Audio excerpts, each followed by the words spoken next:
আসসালামু আলাইকুম। বাংলাদেশের অর্থনৈতিক অবস্থা যে কেমন সেইটা আপনারা ধারণা পাচ্ছেন, কিন্তু আমি আজকে কিছু বাস্তব উদাহরণ দিব যেটা আমার সঙ্গে ঘটেছে। তাহলে বুঝতে পারবেন যে আসলে বাংলাদেশের অর্থনৈতিক অবস্থা কেমন, ব্যাংকগুলোর অবস্থাই বা কেমন। আমার ছোট ভাই, সে তার ক্যাম্পাস থেকে শিক্ষাবৃত্তি বাবদ ৩,০০০ টাকা পেয়েছে। সেটা দেওয়া হয়েছে এসআইবিএল ব্যাংকের চেক দিয়ে। এখন সে এসআইবিএল এর ৩-৪টা শাখায় ঘুরেছে, এই ৩,০০০ টাকা কোনো ব্রাঞ্চ ক্যাশ করে দেয় নাই।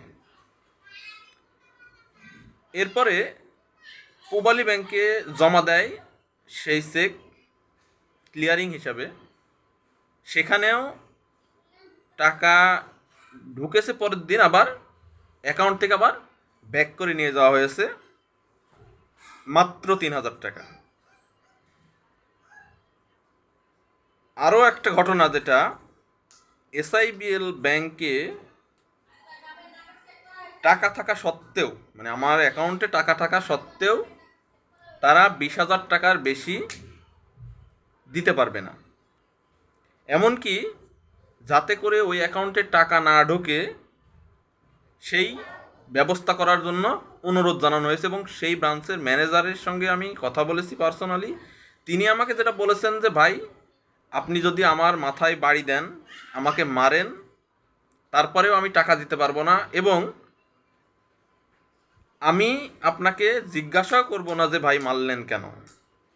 এতটা অসহায় একটা ব্রাঞ্চের ম্যানেজার। এক্সিম ব্যাংকে গিয়েছিলাম একটা ব্রাঞ্চে চেক ক্লিয়ারিংয়ের জন্য। সেখান থেকে বলা হলো, ভাই এই চেক যে ক্লিয়ারিং হয়ে টাকা ঢুকবে এই নিশ্চয়তা দিতে পারছি না, কারণ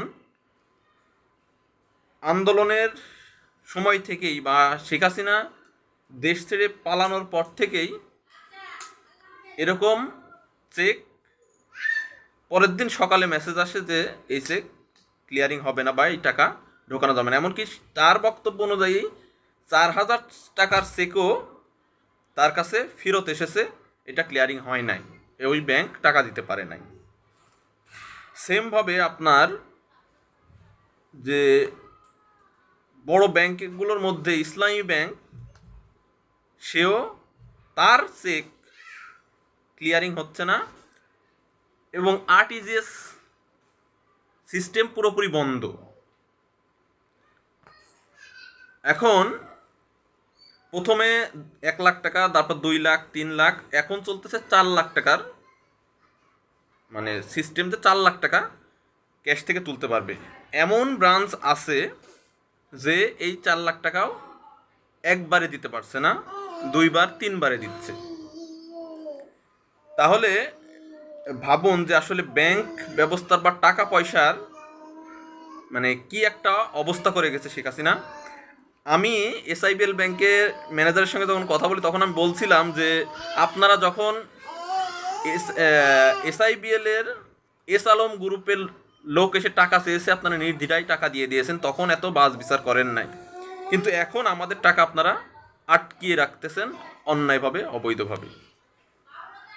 তার বক্তব্য ছিল যে আসলে ভাই এই টাকা তো আমরা দেই নাই বা আমাদের দোষ নাই, কিন্তু এখন হ্যাসেল হতে হচ্ছে আমাদের। এই যদি অবস্থা হয় ব্যাংক ব্যবস্থার, অর্থনৈতিক ব্যবস্থার, তাহলে এই দেশটা আসলে মানে কোথায় যাবে আর কিভাবে সংস্কার হবে। আর এই মুহূর্তে যারা বিভিন্ন দাবি দাওয়া নিয়ে আন্দোলন করতেছেন বিভিন্ন জায়গায়, তারা আসলে কতটুকু হিতাহিত